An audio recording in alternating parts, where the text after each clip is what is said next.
मूंगफली से पनीर, क्या है ये तकनीक? एक तो हमारी ये एडवांटेज है कि उसको पूरी रात भिगोना नहीं पड़ेगा। नॉर्मल पनीर जैसा ही होता है और उसमें कोई फ्लेवर नहीं होता और उसमें न्यूट्रिशनल फायदे हैं उसमें बहुत ज़्यादा हैं। 1 किलो अगर मूंगफली ली, इससे कितना पनीर निकलता है? 600 ग्राम के आसपास हमारा पनीर जो प्रेस्ड मटेरियल आ जाएगा। आपने दूध से बना पनीर खाया होगा, सोयाबीन से बना हुआ पनीर खाया होगा, लेकिन अब लुधियाना स्थित जो सीफेट संस्थान है, central institute of post harvest engineering and technology, उसने एक तकनीक विकसित की है मूंगफली से पनीर बनाने की। और दूसरी तरफ ये किसानों के लिए, जो कृषि उद्यमी है, उनके लिए भी फायदेमंद होगा, क्योंकि उनके लिए ये आमदनी का एक नया रास्ता खोलेगा। तो चलिए आपको मिलवाते हैं संस्थान के तकनीकी अधिकारी डॉक्टर राजीव शर्मा जी से और संस्थान की वैज्ञानिक डॉक्टर के बैम से, जो इस समय हमारे साथ मौजूद हैं, और जानते हैं इस तकनीक के बारे में। डॉक्टर साहब, बहुत बहुत स्वागत आज आपका हमारे साथ गांव जंक्शन। धन्यवाद सर, धन्यवाद। डॉक्टर साहब, मूंगफली से पनीर, क्या है ये तकनीक? हमारे संस्थान में एक उसके ऊपर एक शोध कार्य चल रहा था, तो उसमें कच्ची मूंगफली से जो पनीर बनाया गया है उसमें जो हेल्थ बेनिफिट मिलते हैं वो सोयाबीन के कंपैरेटिवली जो उसकी प्रोटीन क्वालिटी है वो बहुत ही सुपीरियर है। और जो लैक्टोज इंटॉलरेंट लोग हैं, जिनको कि दूध से एलर्जी होती है या कुछ भी है, वो पहले सोयाबीन को as a protein source use करते थे, बट वो सोयाबीन से जो नुकसान हो रहे थे उनसे बचने के लिए जो हमारी ये टेक्निक है उसके कंपैरिजन में बहुत ज़्यादा फ़ायदेमंद है।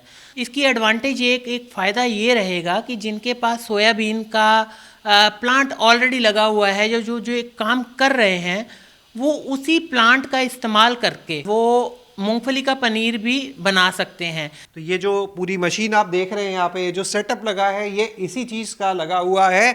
और आपसे जानना चाहेंगे राजीव जी, कैसे पहले ये जो तकनीक है पूरी एक बार आप समझाएं, कैसे कैसे प्रक्रिया होती है? एक तो हमारी ये एडवांटेज है कि उसको पूरी रात भिगोना नहीं पड़ेगा, ठीक है। उसको हम ज़्यादा से ज़्यादा 3 से 4 मिनट गर्म पानी में भिगोएंगे। उसका जो लाल छिलका है वो हल्का सा ढीला हो जाता है, उसको हम मैकेनिकल विधि से उसको हटा देते हैं। 2 से 3 मिनट लगते हैं। ये जो स्टीमर हमारा है, इसमें स्टीम जनरेट होती है। फिर ये हमारे साथ एक और इसका एक यूनिट है, ये देखिए आप, ये ग्राइंडर कम कुकर है, ठीक है। ये कुकिंग यूनिट है जो इसमें ये स्टीम जो हमारी आ गई है, इसमें हम जो कच्ची मूंगफली का जो बनाया है हमने छिलका हटा के, वो ग्रेन्स हम इसमें डालेंगे। प्रपोर्शन में थोड़ा पानी डालेंगे। जैसे अगर 1 किलो मूंगफली है तो कितना पानी होगा? लगभग 6 से 7 गुना हम उसमें पानी डालते हैं, ठीक है। तो वो जब डाल देते हैं तो उसको हम एक पर्टिकुलर टाइम के लिए और पर्टिकुलर प्रेशर पे हम पकाते हैं। जब वो पक जाता है, वो लिक्विफाई हो जाता है, इसके अंदर साथ में उसको वो पीसता भी है, पकाता भी है। वो कुछ टाइम के लिए पकाएंगे जब तक कि हमारा डिज़ायरेबल प्रेशर आ जाता है। जब आएगा तो ये जो हमारा आप देख रहे हैं, ये वैक्यूम डीऑडराइज़र है, क्योंकि मूंगफली का नटी फ्लेवर है, जो उसमें खुशबू है, वो कई बार हमें पनीर या दूध में कस्टमर को पसंद नहीं आती। तो उस केस में जो स्टीम में हमारा फ्लेवर आ गया है, उसको हम वैक्यूम डीऑडराइज़र की मदद से उसको हटा देते हैं। तो फिर जब यहाँ आ जाता है, यहाँ से हम ले लेते हैं इस यूनिट से, तो वो दूध आने के बाद हम उसमें से क्रीम निकाल लेते हैं। वो जो क्रीम जो निकलती है वो भी हमारे लिए एक उप उत्पाद है उसका, ठीक है, जिसको कि हम और हाई वैल्यू पे बेच सकते हैं। उस क्रीम को हम चर्निंग करके या बाद में उसको घी में कन्वर्ट कर सकते हैं, वो भी हाई वैल्यू प्रोडक्ट है। पर वो क्रीम निकालने के बाद जो हमारे पास दूध बचता है, उसमें हमारा जो मेथड है उसमें हम उसकी कोएगुलेशन करते हैं, उसमें जो डाल के हिलाते हैं पर्टिकुलर टेम्परेचर पे, तो उसके कारण वो जो दूध फट जाता है, कोएगुलेशन होती है, और जो कोएगुलेटेड मटेरियल है उसको हम फिल्टर कर लेते हैं। फिल्टर करने के बाद उसकी प्रेसिंग करते हैं। जो छेना एक तरह से आया है, जिसको हम आम भाषा में बोलते हैं, वो छेना को जो प्रेस करते हैं तो जो हमारे पास एक ब्लॉक बनेगा, उस ब्लॉक को हम पीनट पनीर बोलेंगे। और जो बिल्कुल दिखने में नॉर्मल पनीर जैसा ही होता है और उसमें कोई फ्लेवर नहीं होता और उसमें न्यूट्रिशनल फ़ायदे हैं उसमें बहुत ज़्यादा हैं। 1 किलो अगर मूंगफली ली, इससे कितना पनीर निकलता है, कितनी क्रीम निकलती है भी बताएं? जी, 600 ग्राम के आसपास हमारा पनीर जो प्रेस्ड मटेरियल आ जाएगा। ये लगभग 200 ग्राम के आसपास क्रीम निकल आएगी। यहाँ पर हमारे साथ में डॉक्टर के बैम भी मौजूद हैं, जो संस्थान में वैज्ञानिक हैं, न्यूट्रिशन के ऊपर ऊपर उनका पूरा काम है, तो इसके न्यूट्रिशन के बारे में भी उनसे जान लेते हैं क्या खास बात है इसमें। सोया पनीर भी है और हमें लगता है सोया पनीर जो है वो कुछ इससे सस्ता पड़ता होगा। सोया पनीर जो टोफू बोलते हैं वो थोड़ा सा सस्ता पड़ता है प्रोडक्शन कॉस्ट हम कैलकुलेट करें तो, पर इसमें मूंगफली के पनीर में जो फ़ायदा है ये है कि वो ज़्यादा डाइजेस्टेबल है और उसका अवेलेबिलिटी जो है वो ज़्यादा है।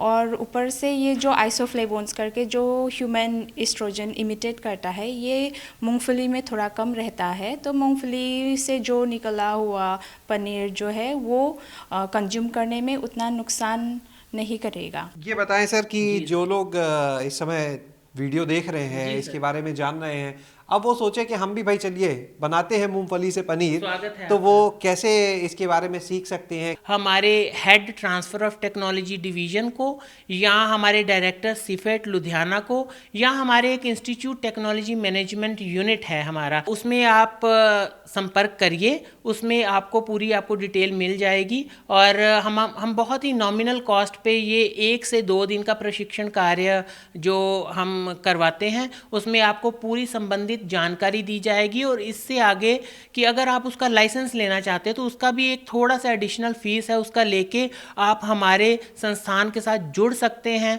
और हमारे जो ABI है, हमारा एग्री बिजनेस इंक्यूबेशन फैसिलिटी है, हमारे एक प्रोग्राम चलता है, उसके अंतर्गत अगर आप हमारे इंक्यूबेटी बन जाते हैं तो आप अपना कॉन्फिडेंस बढ़ाने के लिए हम आपको ये भी फैसिलिटी देंगे कि बहुत ही नॉमिनल चार्जेस पे आप हमारी इस फैसिलिटी को यूज़ करके आप अपना वो उत्पाद बना सकते हैं और बेच सकते हैं, जब तक कि आप ये सक्षम नहीं हो जाते कि आप उसको खरीद के एस्टेब्लिश करें। प्रशिक्षण का जो शुल्क है वो कितना होगा? 5 से 7 हज़ार रुपये में हम कराते हैं। नया प्लांट लगाना है तो कितना खर्चा आता होगा? लगभग ये 4.5 से 5 लाख में ये पूरा सिस्टम सेट हो जाता है। और इसका एडवांटेज है कि ये एक बहुत ही थोड़ी सी जगह में सेट हो जाता है। जैसे कि आप देख रहे हैं कि इसमें इतनी सी जगह में ये सेट हुआ है और उसको आप दोनों सोयाबीन और मूंगफली दोनों के लिए ही इस्तेमाल कर सकते हैं। बहुत बहुत शुक्रिया डॉक्टर राजीव और डॉक्टर बैमैम आप दोनों का।